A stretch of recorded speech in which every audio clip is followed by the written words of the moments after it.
Welcome to Lizzie U. I'm Lynn Bell, and today I'm going to show you how to adjust the tension top and bottom on your machine so you can get a perfect stitch. First, a few words about tension. Tension is a tug of war, like this, between the top and bottom threads.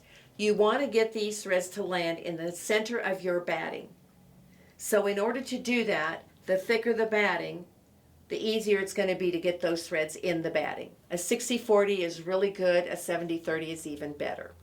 So if you see thread on the top, that is, the top thread is too tight and it's pulling the bobbin thread up. If it's on the bottom, the top thread is too loose and the bobbin is pulling it down. So to get that to happen, we start by adjusting our bobbin. For perfect tension, it should stand up in your hand. You should raise it and it should come down like a spider. We have a snippet telling you in detail how to get your bobbin to do that. Then you're going to wind it around the pigtail, which is also in the snippet, and then we're going to load it in the machine. That's another snippet.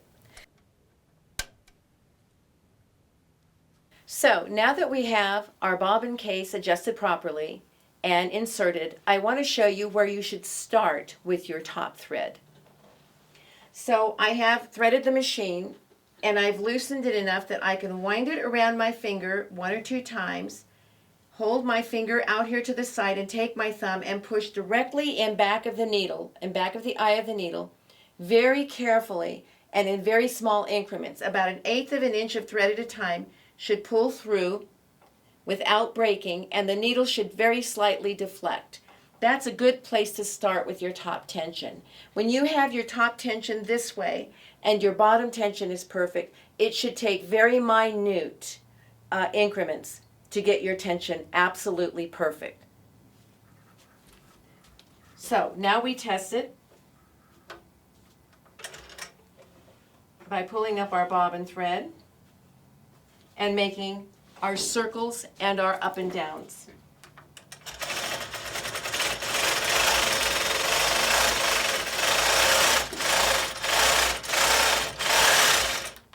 I have hot pink thread in the bottom and yellow thread on the top. I don't see any pink here. My stitches look good. I see no bobbin thread at my points. And when I feel them, I don't feel any ladders on the bottom.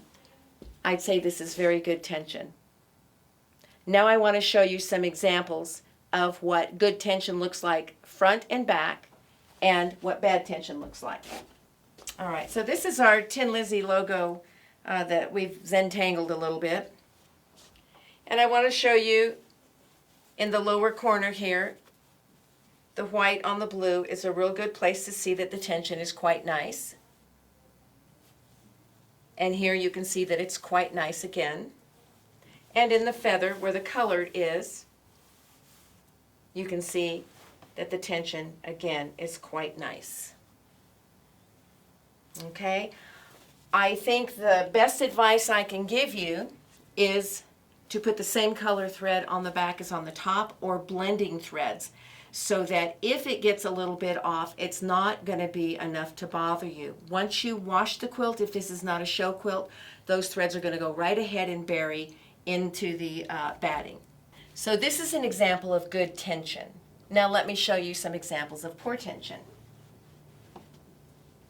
Here's one that I'm sure we've all seen, and this means that either your thread is not in the tension discs or you've left your foot up. So the sad thing is, you may not notice this until you roll, unless you check your tension right away. Don't just assume that it's right, and check it from time to time as you're quilting. Every time you change your bobbin, check your tension again. Now I have an example of eyelashes.